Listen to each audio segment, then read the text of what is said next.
BDNews24.com এর একটি শিরোনাম হচ্ছে সাকিবের দেশে ফেরার সুযোগ দেখেন না ক্রীড়ামন্ত্রী, সে যদি আসে তাহলে আইনগতভাবে আসবে বললেন আমিনুল হক। রয়টার্সকে সাক্ষাৎকার। এবার দেশে ফিরতে প্রস্তুত সাকিব, মুখোমুখি হবেন বিচারের। চলুন একটু তথ্য জানার চেষ্টা করি। নিরাপত্তার নিশ্চয়তা দেওয়া হবে বলে বাংলাদেশে ফিরে এসে নিজের বিরুদ্ধে থাকা মামলার বিচার মোকাবেলা করতে প্রস্তুত ক্রিকেটার সাকিব আল হাসান। একই সঙ্গে দেশে ফিরে বিচার সিরিজ খেলা এবং 2027 ওয়ানডে বিশ্বকাপে বাংলাদেশের হয়ে খেলার ইচ্ছার কথাও জানিয়েছেন তিনি।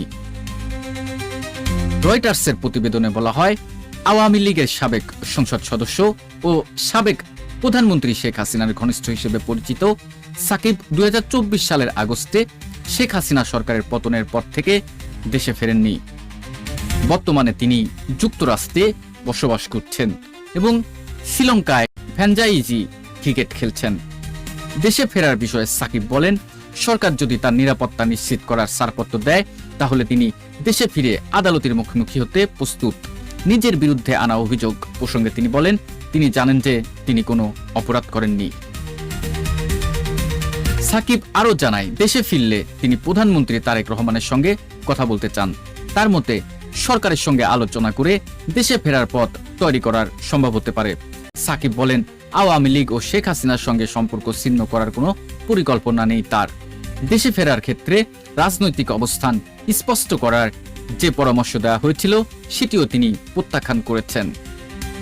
রয়টার্স জানায়, 2024 সালের শেষ দিকে একবার অন্তর্বর্তী সরকারের পক্ষ থেকে নিরাপত্তার আশ্বাস পেয়ে বাংলাদেশে ফেরার জন্য বিমানে উঠেছিল সাকিব।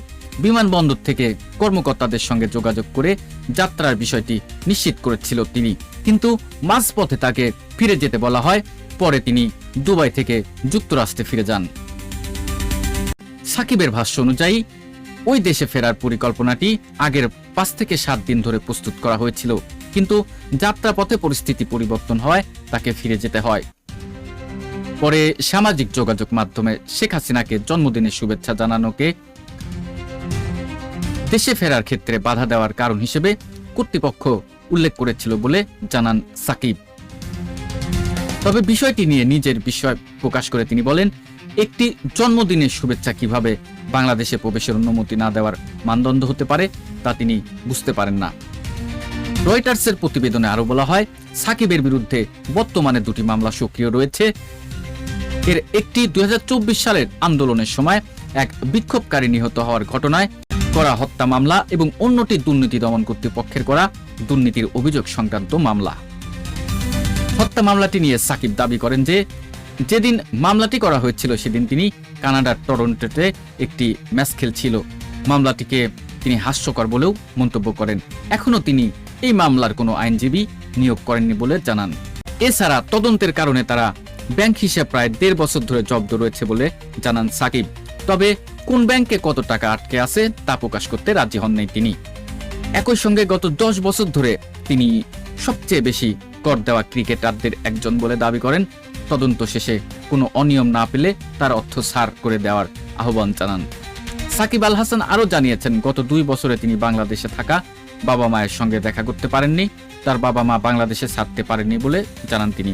পরিস্থিতি পুরো পরিবারের জন্য কঠিন হলেও তারা তা সামলে নিচ্ছেন বলে মন্তব্য করেন সাকিব। এদিকে বুধবার দিল্লিতে শেখ হাসিনার একটি সংবাদ সম্মেলনে ভার্চুয়ালি যুক্ত হওয়ার বিষয়ে কথা বলেন সাকিব। তিনি বলেন, ওই অনুষ্ঠানে তার বক্তব্যের উদ্দেশ্য ছিল শান্তি ও বাংলাদেশের অগ্রগতির আহ্বান জানানো।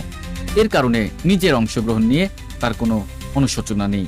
রয়টার্স জানায়, ওই ঘটনার পর বাংলাদেশে সাকিবের খালি বাড়িতে হামলা চালানো হয়। ক্রিকেটের ভবিষ্যৎ নিয়েও কথা বলেছেন সাকিব। 39 বছর বয়সী ওই অলরাউন্ডার জানান, এখনও তিনি বিভিন্ন ফ্র্যাঞ্চাইজি লিগে খেলছেন এবং নিজের পারফরমেন্সের উপভোগ করছেন। তবে বয়স তার পক্ষে নেই উল্লেখ করে খুব বেশি সময় অপেক্ষা না করে অবসর নেওয়ার ইঙ্গিত দেন তিনি। সাকিবের আশা, দেশে ফিরে একটি বিদায়ী সিরিজ খেলবেন এবং সম্ভব হলে 2027 সালের ওয়ানডে বিশ্বকাপে বাংলাদেশের প্রতিনিধিত্ব করে আন্তর্জাতিক ক্রিকেটকে বিদায় জানাবেন। একটি গুরুত্বপূর্ণ খবর আমি পড়ছিলাম, রয়টার্সকে সাক্ষাৎকার। এবার দেশে ফিরতে প্রস্তুত সাকিব, মুখোমুখি হবেন বিচারের। আপনার কি মনে হয়, সাকিব আল হাসান তার কি দেশে ফিরে আসা উচিত? সাকিব আল হাসান মূলত যে ব্যাপারটা ঘটছে, রয়টার্সের একটা সাক্ষাৎকার প্রকাশিত হয়েছে। সাকিব আল হাসান রয়টার্সকে সাক্ষাৎকার দিয়েছে এবং তিনি বাংলাদেশে ফিরে এসে আগামী 27 সালের ওয়ানডে ক্রিকেট যে আছে বিশ্বকাপ, সেটি খেলার ইচ্ছা পোষণ করেছেন। এবং আপনারা জানেন যে সাকিব আল হাসানের নামে দুইটি মামলা রয়েছে বর্তমানে। একটি হচ্ছে 2024 সালের গণ অভ্যুত্থানের ভিতরে একজনকে হত্যা করার মামলা, আর একটি হচ্ছে দুর্নীতির মামলা। এই মামলাগুলো তিনি দেশে এসে ফেস করতে চেয়েছে এবং দেশের প্রধানমন্ত্রীর সঙ্গে কথা বলতে চেয়েছে, এমন খবর আমি bdnews24.com এ পাচ্ছিলাম। আর বাংলাদেশে সাকিব আল হাসানের টাকা আটকে আছে এবং সেই টাকাটা ফেরত চেয়েছে, এই ধরনের খবরগুলো এখানে মূল বিষয়গুলো ছিল। এখন প্রশ্ন আপনার কাছে, এই যে সাকিব আল হাসান যে রয়টার্সের সাক্ষাৎকারে বলেছে তিনি বাংলাদেশে আসতে চান, এটি নিয়ে আপনার কি মতামত? সাকিব আল হাসানের কি বাংলাদেশে এসে খেলা উচিত নাকি না? আমি কিছু কথা বলবো, যেমন মেধাভিত্তিক যেগুলো জিনিস, সেগুলোকে একটু আমাদের অন্যভাবে দেখতে হবে।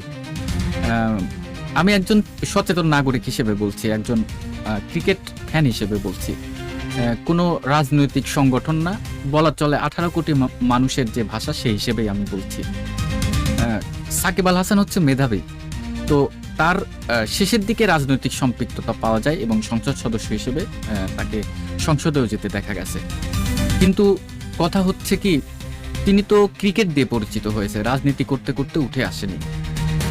তো এইখানে একটা বড় সমস্যা হয়ে দাঁড়িয়েছে যে ভারতের যে শেখ হাসিনা প্রেস কনফারেন্স করেছে, সেখানে তিনি সরাসরি যুক্ত ছিলেন এবং এরপরেই সাকিব আল হাসানের বাড়িতে এই যে পটকা বোমা আছে, পটকা বোমা নিক্ষেপ করা হয় এবং একটা বিশৃঙ্খল পরিস্থিতি তৈরি করে বাড়ির গেটের সামনে আগুনও লাগিয়ে দেওয়া হয়, আপনি জানেন।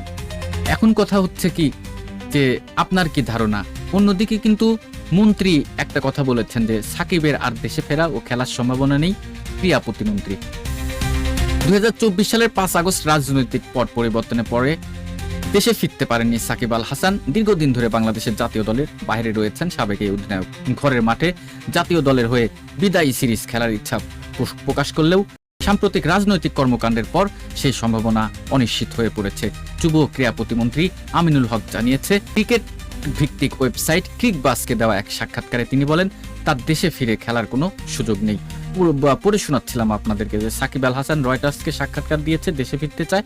অন্যদিকে বাংলাদেশের মন্ত্রণালয়, ক্রীড়া মন্ত্রণালয় তাকে সরাসরি জানিয়ে দিয়েছে যে তার দেশে ফেরার কোনো সুযোগ নেই। পরবর্তীতে কি হয় সেটি কিন্তু আমাদের দেখতে হবে।